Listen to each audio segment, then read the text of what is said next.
everybody, it is Remy with Dream Living Homestead. Now, happy weekend to you guys, and before we go any further, I wanted to let everyone know that my prayers are out to all the people up in Northern California with all the fires and stuff going on, also for all of our firefighters, policemen, whoever's out there helping out. So I just wanted to get that out there and let everybody know that you guys are in my prayers. Today is going to be another canning day. I am going to make salsa verde. So, went to the stores. I always go through my app. There's this app that I use, and it lets me know what's on sale. I try to find, and I usually go to probably at least three different stores to find the best deals. Today, or actually yesterday, we found tomatillos. They were 3 pounds for 99 cents. So honestly, I bought so many. I got 4 bags of these. So I'm going to go ahead and clean these up, and then I'll see you guys when I'm done. Okay, so I've peeled them all, or at least got the outer shell off of them. And then I also found, I have heard a couple of people on YouTube talk about these. These are hatch chili peppers, or hatch peppers, similar to Anaheim peppers, which I like, but their Anaheim peppers to me are never that spicy. So I went and got a bunch of these. If I like these, I'm actually going to save some of the seeds and keep those for future use. But I have them all soaking in salt water. I'm gonna let it sit for 30 minutes and I'll see you guys when I get back. Okay guys, so the tomatillos and the peppers have been soaking in salt water for 30 minutes. Now it's time for me to core them and cut them. I'm actually gonna throw them in the oven for 45 minutes, and maybe the last 10 minutes I'm actually throw the broil on because I like that charred flavor. I typically like to cook them over fire and then throw them in, but I don't have a gas stove, which is kind of unfortunate. Eventually I'll get one, but that's what we're gonna do. Okay, so what you're gonna do is take a paring knife and then one of the small tomatillos, and I'm gonna show it to you guys once it's done, but basically you wanna just take it and then cut all around this core.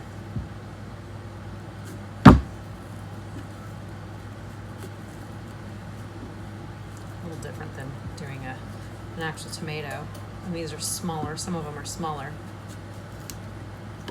Just like that. And then I'm actually just gonna put them on the baking sheet, just like that. So, and I'll see you guys when I am done with all of it. Okay, so these are gonna go in the oven for 45 minutes. And then towards the last of it, like I said, I'm going to broil them. I'm also going to add the green onions to it when it gets closer to the end. Okay guys, so the tomatillos have been roasted, and the peppers, I decided to go ahead and just leave the green onions whole, and then I'm going to cut up some cilantro, throw it in a blender. I can't seem to find my food processor grinder or blade that's supposed to help me do this. I went looking everywhere. I think my kids put it somewhere and they got lost, which is kind of a bummer because I love my food processor. I'm going to see if I can find a blade by itself, but I don't know. I may have to get another one, but a new toy for me to play with. So I'm going to get this blended up, and then I'll see you when I get everything started to put into the jars. One thing I want to mention is that I don't like to add a lot of stuff to my salsa. So it's going to be a real basic onions, green onions. I use green onions. I don't use regular onions. And then I also just add cilantro. Sometimes I'll add garlic, but it's basically just, honestly, the tomatoes, the green onions, the cilantro, and whatever peppers I feel like using for the day. I will tell you, it's not an exact science. You're gonna wanna add more cilantro, you're gonna wanna add more green onions, salt it, taste it, until you get it to the way you like it. I have finally got it the way I liked it. I added a little more cilantro, a little bit more green onions. Now I'm gonna clean up a little bit, and then I'm gonna grab the jars, which have been sitting in the water bath canner for the last, I don't know, 20 minutes sterilizing, and then we're gonna fill them up, put them back in there. Okay guys, and I'm going to apologize. It is super hot and I am like a crazy person when it comes to conserving energy. So I never turn my AC on until after 9 o'clock and let it run for the night. So right now I am like dying. It's so hot. Plus I got a little sun from playing outside at the beach today. So anywho, I am now done with straightening things up a little bit. I'm gonna set it up and you guys are gonna see me fill these cans up. One last thing too, and you do not have to do this. I do this because I don't particularly care for the taste of vinegar in my salsas. It just throws the taste off for me. So I add citric acid to it, a teaspoon, because it calls for quarter cup, I believe.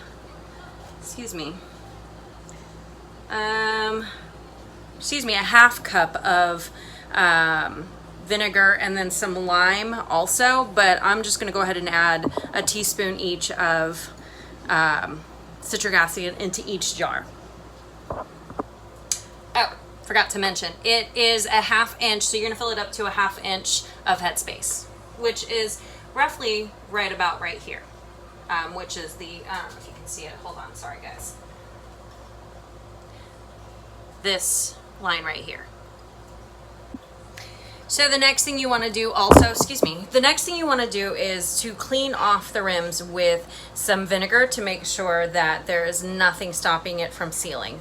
I was only able to get 4 quart jars out of that. It says to yield 3 pint, but I didn't want to use anything that big just because that's just a massive amount.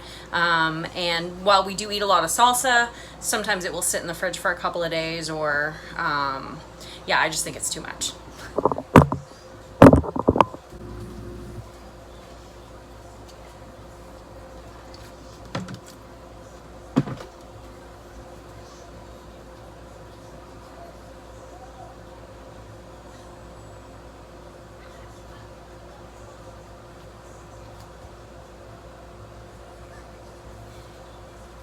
I also forgot my trusty little measurement here.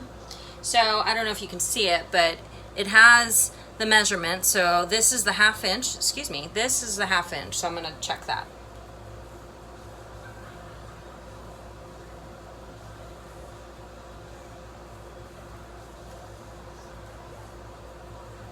And it looks like I'm gonna add a little bit more. So I'm gonna add a little bit more to each, and then I'm gonna go ahead and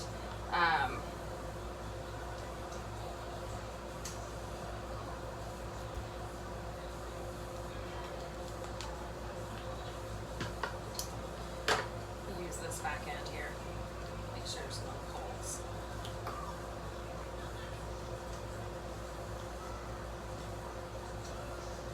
Now you're going to want to do this to make sure there's no holes in each one of these. Excuse me, holes. Air pockets.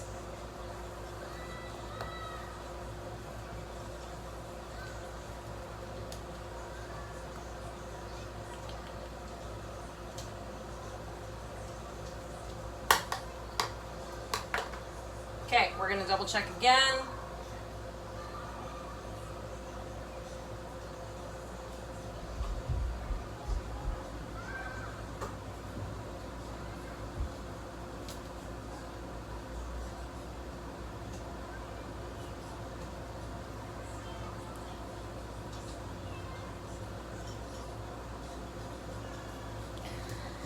Okay, and we went ahead and bought more lids. It's supposed to be finger tight only, and I always reuse these, but I always buy new lids.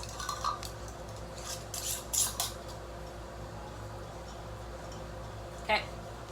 Once that is done, you're gonna put it in the water bath. I'm gonna put the lid over it and wait till it comes up to a boil, and it says to process the pints for 15 minutes. I'm gonna do the same thing for these quart jars. Excuse me. Yes, quart jars. I always get them confused. It's awful. Okay, so they're loaded up. I'm gonna go ahead and drop this rack into the water. Now you need to make sure that you have 1 inch of water on above the tops of the lids. Now, I don't know if you can see it, but that water is 1 inch above the tops of the canning jars. I'm gonna stick the lid on it. Now you're gonna bring it up to a boil. Once it's at a rolling boil, that's when you start the timer for the process. Okay guys, so it has now been 15 minutes processed. I went ahead and took it off the burner, and then I'm gonna let it sit for another 5 minutes with the lid off. Okay guys, I am all done. One thing I do want to tell you is you want to take it out and put it somewhere where it's not anywhere near anything super cold. And also you're going to want to put it on a towel so that it doesn't hit the cold countertop, because then it would have a chance of breaking, and that's just not something you want to do. So you obviously want to be very careful, because it's probably super hot. So, but I'm going to show you guys the end product. So here it is, guys. It looks yummy. We're gonna let it sit here for 24 hours, but that's it. It looks delicious, and I can't wait to dig into it eventually. I did keep a little bit for ourselves to try it out. It was a little bit spicy, but I like a little bit of kick to my salsa. So that's it. I hope you guys have a great week. Thanks for stopping by, and I'll see you guys next time.